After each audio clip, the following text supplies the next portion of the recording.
Hello and welcome. This is Sifu Paul with the Kung Fu Athletic Academy. This is a video in my series of videos about enrolling in schools or in my school. And this particular video is over enrolling in classes. If you've watched a couple of other videos, I've kind of expressed a little bit about enrolling in my school. There's 3 ways to enroll in my school, or 3 approaches that I use. All 3 of them require first a consultation. Again, I've discussed the consultation before in some of the previous videos. The 3 ways of signing up are month to month with auto draft, and signing up in a semester base, 3 months or 4 months. I do have a tuition, you can say a tuition discount based on how the person enrolls and how they sign up in my classes. I also, to these groups of individuals, because of their things that they do for our community, I also give them a discount. Anyone that works for city, county, state, or federal jobs, whether it be a policeman, a postal worker,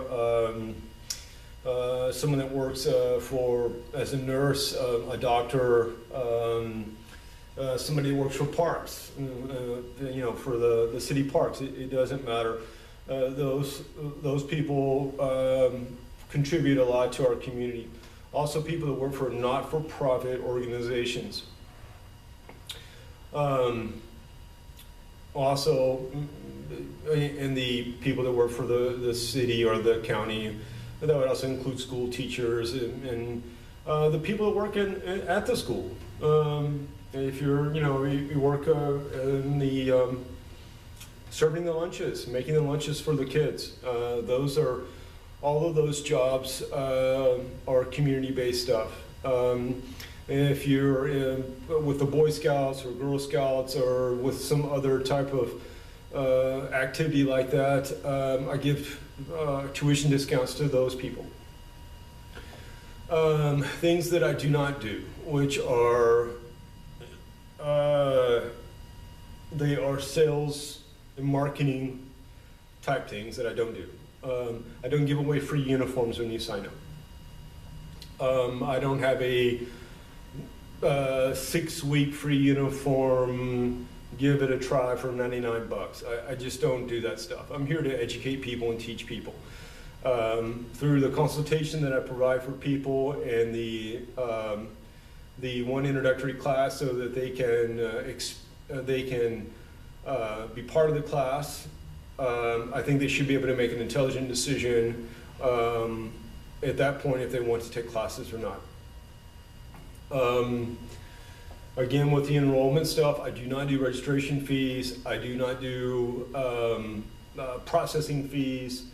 I don't make you buy an expensive uniform when you sign up with me. I do require people that if you're taking signed off from me, and you need a headgear, you need gloves, you need a mouthpiece, you need all of the necessary things for that class. Just like if you were signing up for a class at a community college or a college, or you're in any other a trade school and you go there, you need your tools. You need the things that you need to be able to function well in the class. I let you know that in the consultation.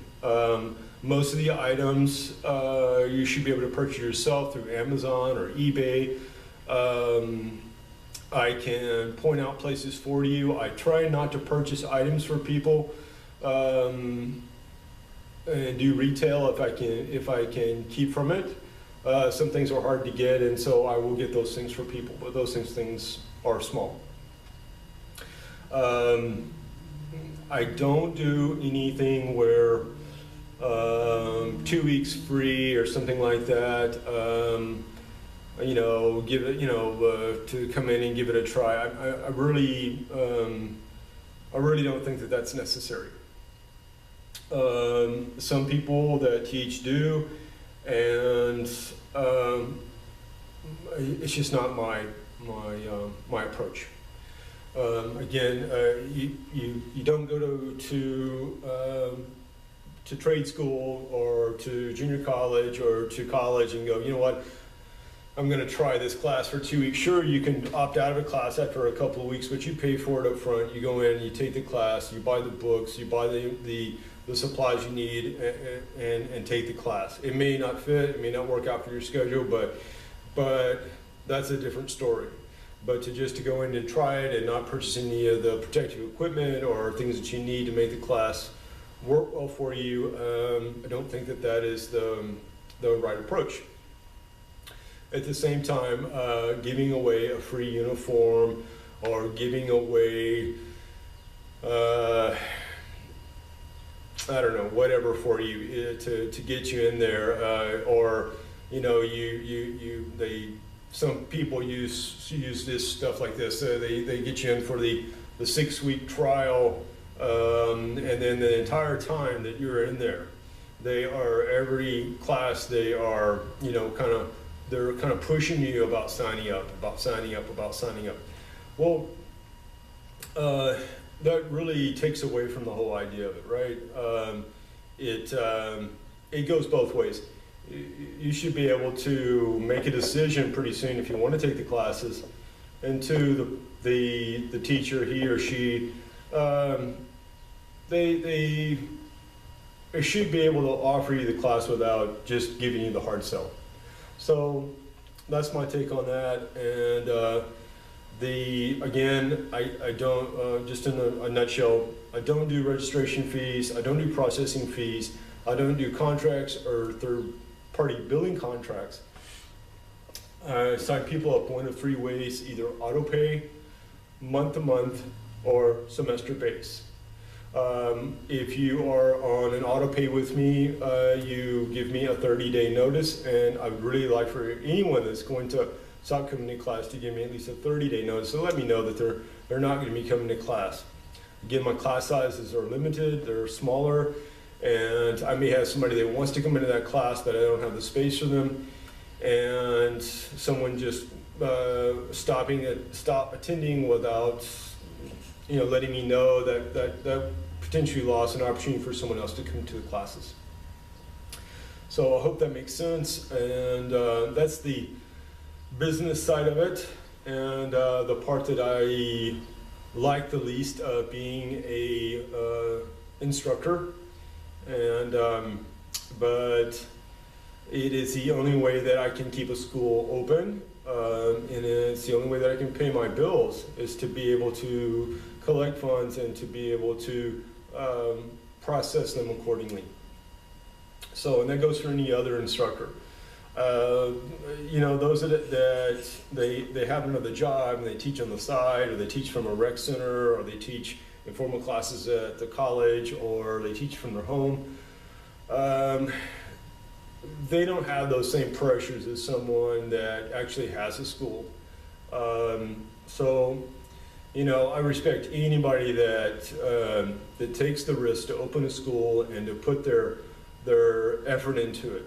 A lot of people that teach have to have a second job in which to do it, and a lot of times people don't realize how much the person sacrifices to actually have that school for them to be able to go to.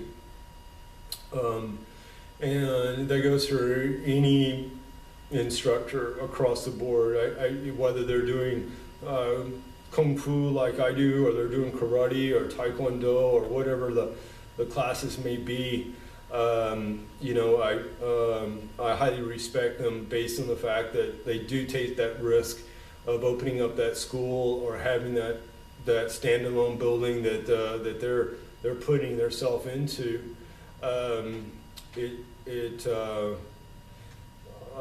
For someone not to pay on time based on the fact that something else that was irrelevant became more important.